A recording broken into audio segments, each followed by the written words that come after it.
use the backup. So we had it all set up. So I'm leaving Israel.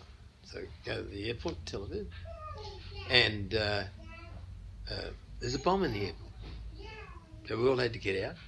They sent this little robot in, put a big heavy blanket over this thing. It wasn't a very big bomb. They go boom, it shook all the ground, big enough. Cleaned it all up. Everyone goes back in. Everyone just gets on with their work as if nothing had happened. I mean, if we did that in Australia, 100-mile radius, we'd have counsellors out talking to people and carrying on, we'd be all this shocked. They just go, well, wow, it's just a bomb, don't worry. It's only a little one, the bloke says. Anyway, so we get in there, and the security's very strict. You have to put your bag up, your briefcase, hand over your passport. So I hand over my passport. This girl says, Mr. Blight, you've been to Libya? Yes? I said, several times. I said, yes, several times. Who do you know in Libya? Oh, President Gaddafi, the Prime Minister, the Minister of Foreign Affairs, the Agriculture Minister. Oh, yeah, okay. You've been to Tunisia? Yes, I've been to Tunisia. Who do you know in Tunisia? Oh, the Prime Minister. He's rattling off. You've been to the United States. Who do you know in the United States? Well, the President, the Secretary of Agriculture. And they go through my passport, who do you know, and all this, because I used to meet all these people. More than once, sometimes. And anyway, there's an American lady in the queue behind me. She says to us, I don't believe this, Blake. Don't believe this. Look at all the people he knows. And anyway, then she says, and where are you going? I'm travelling to Rome. Oh, and why are you going to Rome? Oh, well, there's an executive meeting of the World Farmers Federation. And what do you have to do there? I said, well, I'm the president. And the woman goes, God, he's there, he's the president of the World Farmers. She's mumbling away behind me. And she said, and which day is that? I said, well, that's Thursday and Friday. You're going a day early. What are you going a day early for? And this American woman says, wait for it, she said. I said, well, I have an audience with the Pope. She said, I knew it. And she leans forward and she says to the girl, lady, let him go. No one's going to touch this bloke. Funniest. Oh, okay. Funny circumstance. Yeah. Anyway, I could tell you stories all day about instances like that. The thing is that I had never had any real ambition to do any of this stuff. I was always involved in community affairs from very early, right from my early days. I was sort of had this capacity, which I think I learned from my mother, who was a very community-minded person, and I was a great organiser. And so you get people like that, they sort of rise to the top of the pile. And, I'd got to the stage, well, give it to Graham, he'll go and fix it. And so I became a sort of Mr. Fix-It type person. And it sort of just went on from there. But I guess in lots of instances I was in the right place at the right time and was just lucky to get the gig. The World Agricultural Troubleshooter. Yes, yeah. So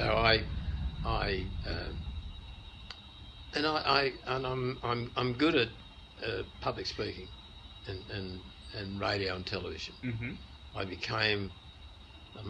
Paul Lynham, who used to do the 7:30 report on the ABC, he flattered me no end one time by publicly saying, he said, Graham Blight's the best advocate of the employers, for the employers and the employers' organisations in Australia. I was kind of, geez, okay, all right. So whenever there was something on, I was always got a gig to speak and that sort of stuff. But so I enjoyed all that. I enjoyed public speaking, and I enjoyed television work and radio and what have you. It's good fun. Yeah. And I think if you've got a message to tell, people want to listen to it. And I think you've got to have a way of telling a story. I did a radio interview one day with a TUE, I think, in Sydney about trade. And I normally always put down the phone, but I thought I'd be interested to see what this bloke said. He said, gee, did you listen to that bloke? He said, he makes trade sound really exciting. He said, I'm interested in trade now. So if you can turn it into something that people, it's what they want to really listen to. They don't always know what they want to listen to.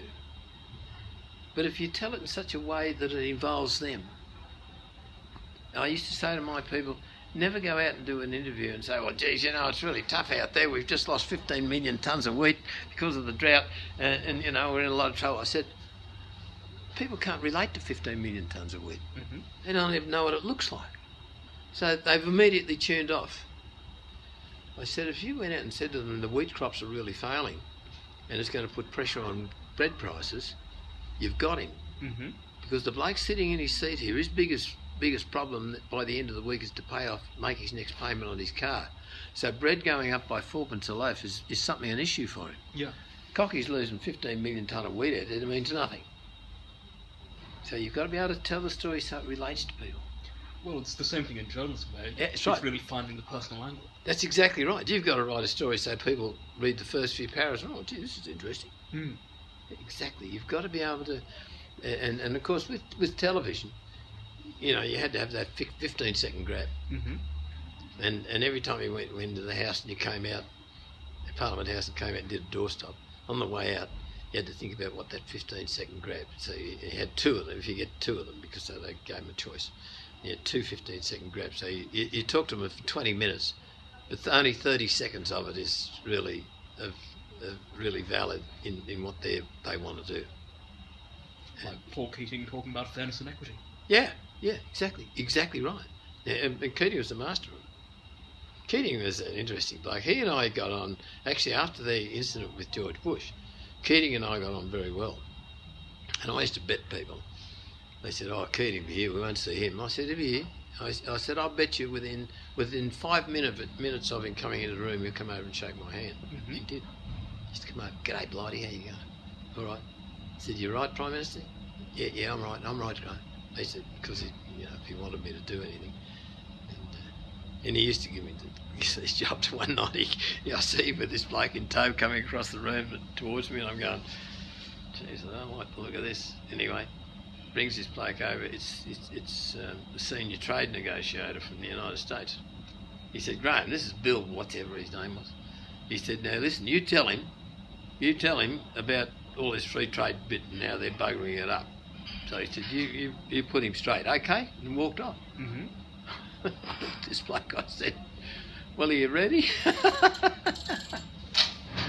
So that was, but anyway, all those sorts of stories. When I met the Pope, it was the same sort of thing. You know, they said, well, what are you going to say to the Pope? I'm going to say, well, look, let's think about it. We're in the food business, he's in the people business. So I said, well, I think we better talk about that. And they said, what do you mean? I said, well, look, you know, we've got to think about this population increase and where it's happening. And I said, and you blokes know that some of the biggest increases in population are in poor, very poor Catholic countries. Well, South America.